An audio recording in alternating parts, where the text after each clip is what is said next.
for information. Somebody in the upper now, I haven't got any information who they are and what are they doing. For information, for all your own security, please don't move and stay your gate. Yes, ma'am, is it possible our passenger is disembark from aircraft because there is a lot of dangerous for us. Sir, there is an unusual and military operation now. No contact, no pushback, no response, any section, approach or ACC, sir. But I know it is possible some person to open the gate and our passenger is disembark to the terminal. To the terminal is better. There is a lot of fire, a lot of gunfire. Cuma akşamı Türkiye için en uzun geceydi. First of all, I need to say that Friday night was one of the longest nights for Turkey. But shortly, junta had two aims. One is taking over Turkish armed forces, and the second is to prevent any politicians who would be a problem for them. Türkiye için çok uzun bir gece oldu.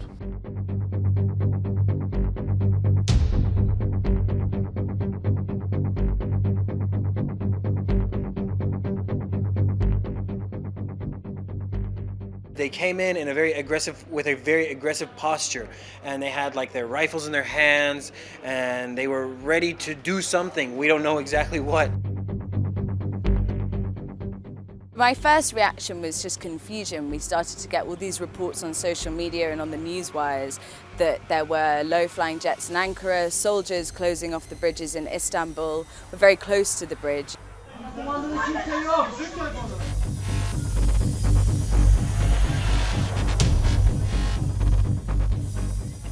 We were told that we needed to leave the premises as soon as possible. The army were getting quite aggressive at that point. I was lucky enough to be able to get a lift with a colleague. And as we were leaving, we put our phones, we were told by the soldiers to leave our phones behind. And yeah, we were concerned about how our colleagues were going to get home, those who didn't have cars, those who didn't have access to the bus services which TRT offers home.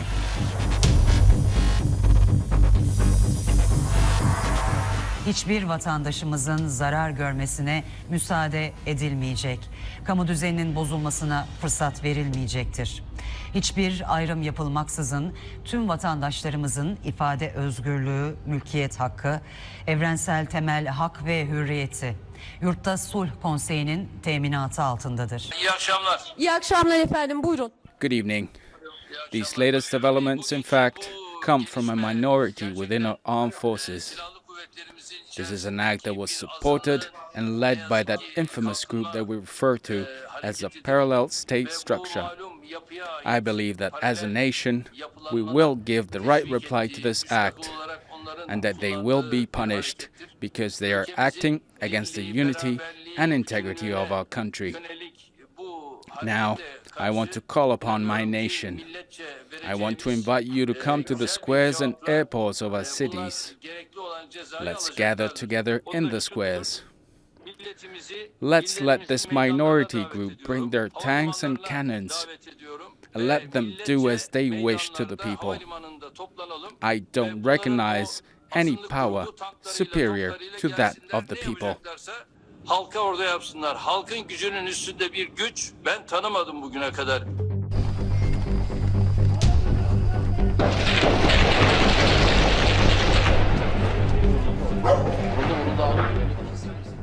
O gece 4 tane helikopterle Air Force teams left for Marmaris with 4 helicopters that night.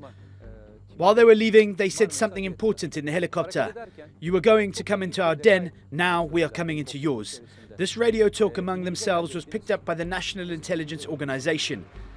Then they called the head of the protective detail for the president and asked them to leave the hotel. The president had left the hotel 15 minutes before these helicopters arrived.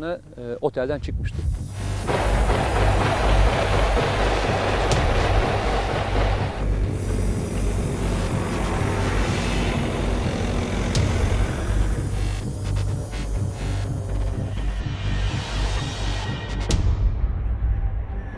Seleksiyon, demokrasi var.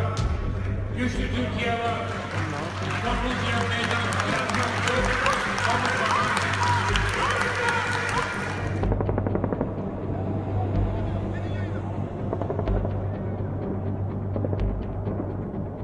Bizim aldığımız istihbarat yaklaşık 8. According to the intelligence we got, they planned this 8 months ago. They decided to organize this coup 8 months ago. My guess is July 15 was not their target date, but the members of this group in the Turkish armed forces, police forces, justice and other civilian institutions knew that they would not have any other chance once the Istanbul's chief prosecutor's office prepared formal criminal charges against them. So they had to move the coup day to an earlier date, meaning July 15 coup attempt was an action that was made earlier than it was planned. Fethullah Gulen has a target. Head of Journalists and Writers Foundation, Mustafa Yesil, and his assistant came to this very apartment to convince me. I told them as the Hizmet movement that we were interested in promoting morals, trust and sufferance. We shouldn't be trying to infiltrate to the judiciary, the police or the armed forces. I told them it was quite disturbing to me. To convince me, they admitted their coup intentions that day.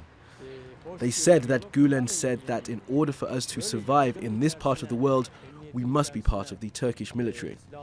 I talked about this many times on television. I wrote about it in my column that this important artery is the Turkish armed forces. And to convince me, he was telling me this is what Fethullah Gulen was saying personally.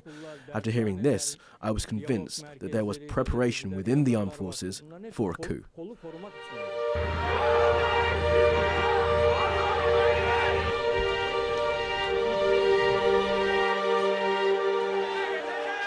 I was at home on Friday night. I decided to go out after watching our president's speech on TV because I have a motorcycle and I thought it can be easier for me to reach some places. My intention was to go to TRT Ulu Studios. I knew that the first bridge was closed, so I went for the second one actually. With the sonic bomb started as the fighter's jet came very close to the ground. I stopped just before the bridge. It was the area called Kavacık. I saw there a military vehicle stopped by the citizens. They blocked the road with their private cars in order to not to let the military cars. Kimliğini göster bakayım. İn lan aşağı. Kimliğini göster lan. Kimliğini göster lan. Gel aşağı gel. Ne var? Ne var? Ne var? Alın! Vurun! Alın! Alın lan! Vurun! Ya hayır, hepimiz ha. Tamam da hepimiz insan değil miyiz? Hayır ya! Hayır. Açın bir! Yediğiniz lokmaların haram. Sus sırtın it! Ali abi gel asker silah çekiyor gel abi gel gel.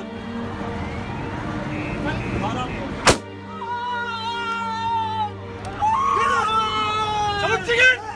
Çıkın!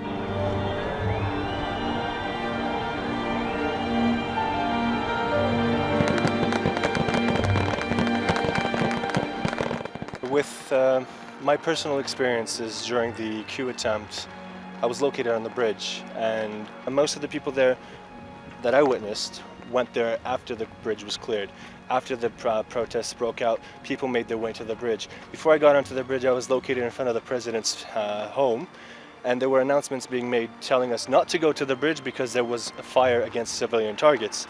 And as soon as we, as the people, heard that, we took it upon ourselves to go there and see what it was for ourselves.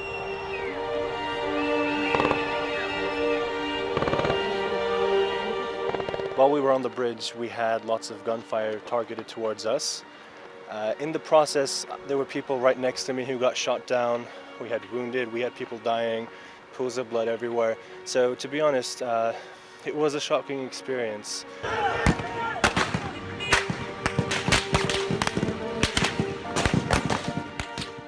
I saw about either 2 or 3 people actually die in front of my own eyes that I can confirm.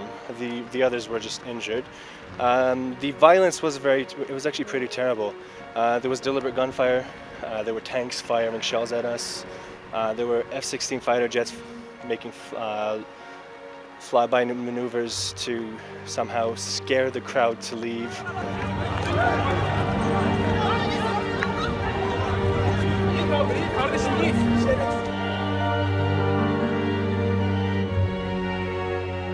However, one thing that proved to be even more exciting was the level of commitment, the devotion, the coordination, and the organization of the people.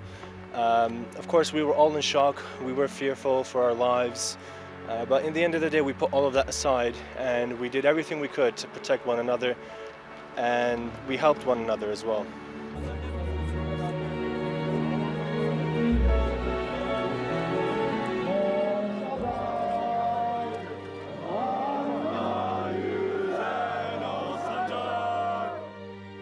We heard that the tanks were out of the bases and they were so close to us. Actually, they were 1 kilometer away from our location, and we just started to walk to there. And I started shouting, "What are you doing?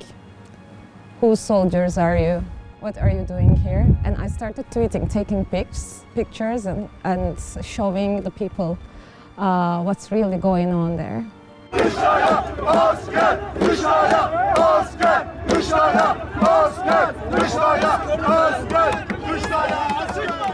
It was amazing. It was not only me, but hundreds of people, thousands of people were out in the streets in seconds, in minutes.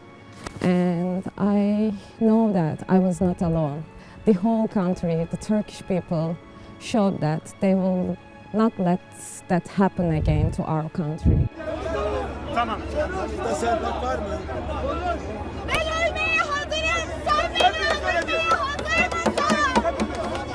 When I was on Vatan Street, where I stood up in front of the tanks, there were several wounded. But then when we secured this location in Vatan District, I went to Fatih, Saraçhane, and there was a massacre there.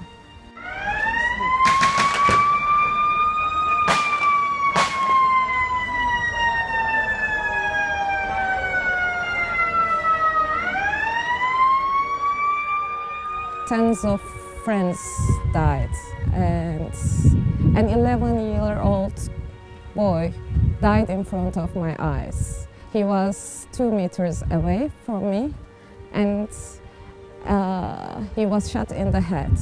And there were lots of people wounded on the roads, and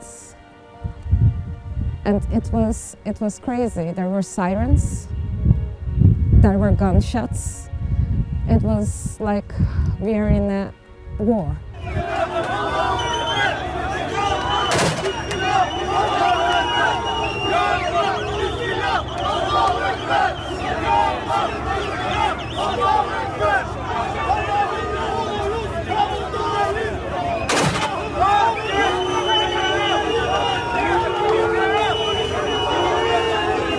When I arrived at TRT Ulus studios in Istanbul, there were about 600 people in front of the buildings. TRT Ulus stüdyoları, TRT Arapça'nın, TRT Spor'un, TRT Müzik, TRT'nin yeni açılan uluslararası İngilizce yayın yapan kanalı TRT World'un da olmuş olduğu bina. Police forces were there and they tried to convince the soldiers to surrender until the morning.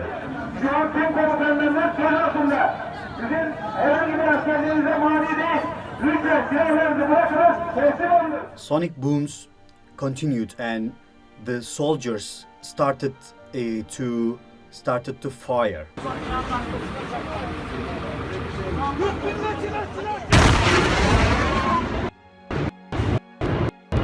Şu an bomba patladı. Ciddi anlamda bir patlama var.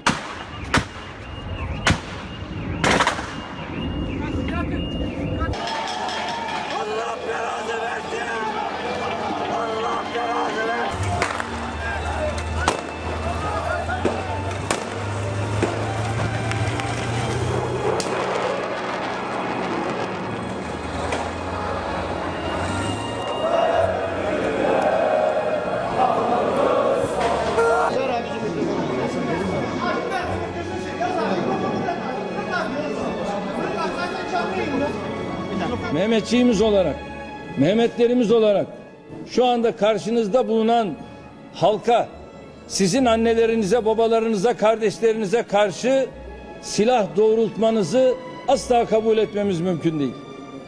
Bu silahlar size bu millet tarafından verildi.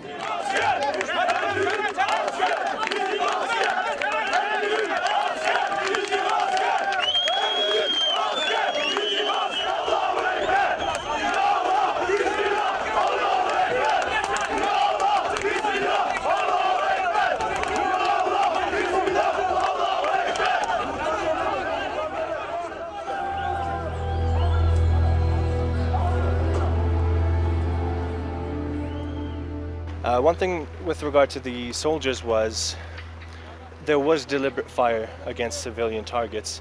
Every time police tried to intervene somehow, they would fire at civilians to force the police to somehow stand down. And this is the reason why the standoff lasted for so long. If the police desired to put an end to this standoff, they would have just used their sheer force to neutralize the threat. But the main thing that they focused on was to neutralize the threat without causing any casualties to the soldiers. The police spent long hours telling the soldiers that what they were doing was wrong, that they were our children, that they were our people, they belong to us, and that we don't want them to do any more wrong than they have done. So in the end of the day, when the soldiers did surrender, they surrendered as a result of a very peaceful negotiation. So I want to thank the police force specifically for their efforts.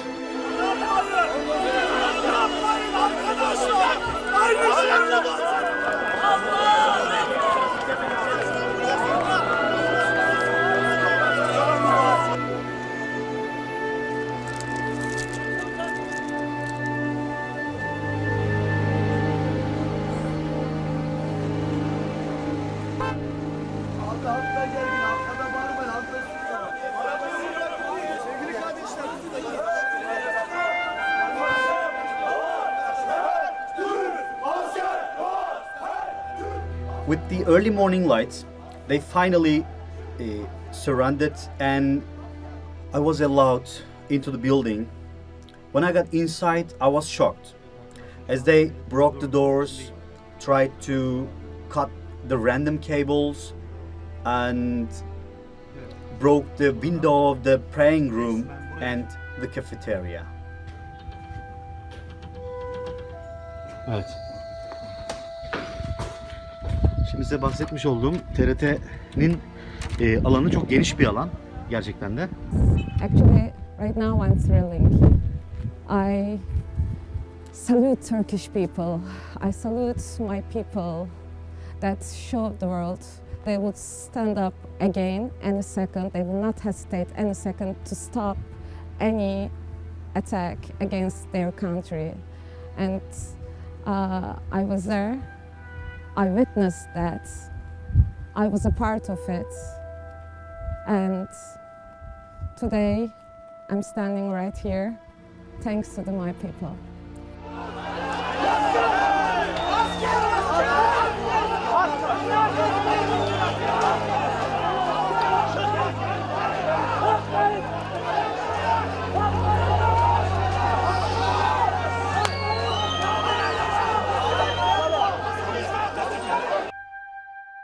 Ordu içinde Actually, you can look at this form in two different points of view. The first one is that it was a conflict between a group of soldiers who are siding with the politicians and those who are loyal to Fethullah Gulen. If they had been able to filtrate into the army fully, we would not be having this interview today. Those who came with these vehicles would be here. But when especially the soldiers who believed in democracy did not participate in this attempt, that group did not become successful. ekip başarıya ulaşmak. Işık evler diye Fethullah Gülen'in tabir ettiği bir şey var. Şimdi herkes şunu merak ediyor. They did this through something that Gulen calls houses. Since the brainwashing starts during the high school years, military high school years, even when those students later become generals, they see Fethullah Gulen as a chosen savior, awaiting a divine person. They do not obey the command and orders of their commanders. They obey the orders of the chosen savior, the cleric of the universe, Fethullah Gulen. For this reason, questioning why these people do not listen to their commanders and how come a top aide did not follow orders of the chief of military staff does not work. I learned this from the retired lieutenant colonel about what they do. These people give weekly reports to their older brothers in person. They're giving reports on everything in their own units through the week. The older brother gives it to his own older brother, and so they can inform Fethullah Gülen on everything that happened in a week in every unit of the Turkish armed forces. Bir hafta içerisinde ne olmuşsa.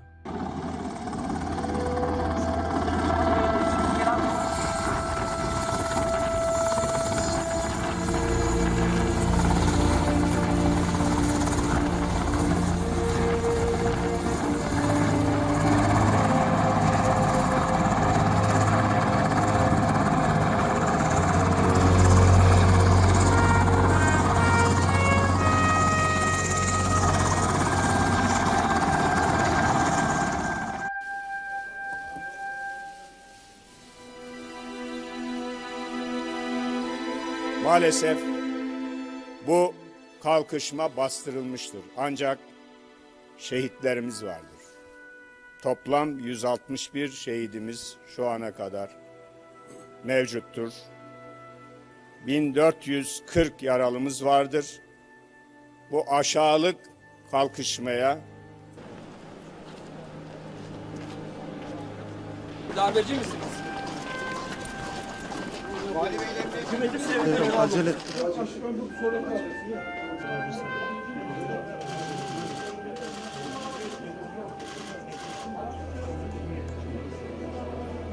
Darbe 12 saatten az sürdü ama The coup lasted less than 12 hours, but I think the main elements of this coup are still there, because this group works in a crypto system. When you look at the structuring of this group, you see that those closest to the chief of staff and force commanders were the ones who attempted this coup. Aides and those who had led very important intelligence units have organized this. I'm asking this. Where else in Turkey did these people occupying these important positions put people in other positions? Today we are saying we prevented the coup, but I think only the first attempt has been prevented. There will definitely be other waves. For this reason, Turkey definitely needs to have a security-related decision and prepare against those who will try to do this. Yes, difficult times are ahead for Turkey. When Turkey is fighting against PKK and Daesh, it'll have to fight against Gülen. It'll have to fight against Gülen's organization coup attempt. This process is really difficult for all of us. This is a time that we need to overcome by standing shoulder to shoulder, and not just armed forces, but also all Turkish people, all politicians. If Turkey loses this, Europe and US will too. We saw what disorder means in Iraq, Syria and Libya. Compared to Turkey's power and influence, these are small countries. If Turkey is dragged towards any disintegration or civil unrest, believe me, there will be no Europe or no US left. inanın ne Avrupa kalır ne ABD kalır.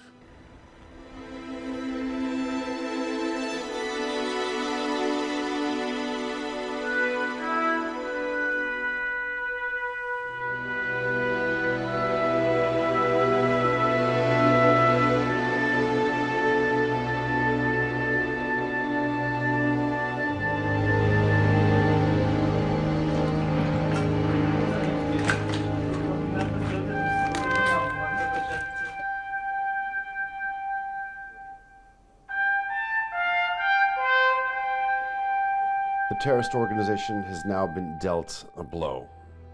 What else are they capable of looking ahead?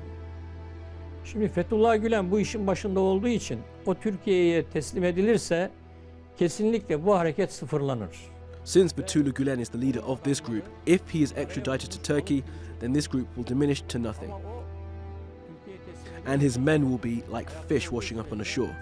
But as long as he is not extradited back to Turkey and he is the leader, he will not give up. And his threat will continue.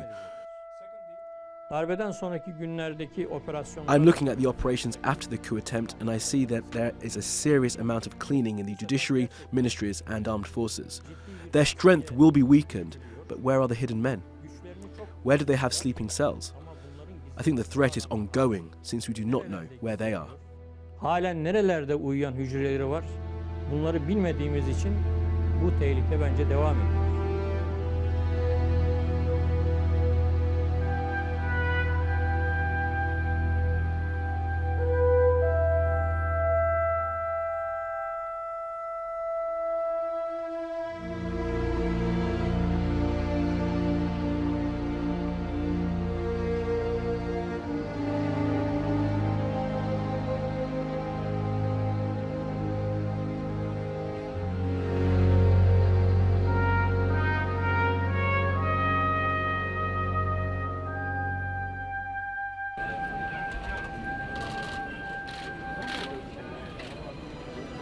Arkadaşlar açılın biraz geri çeksin. Kaymakam oldu.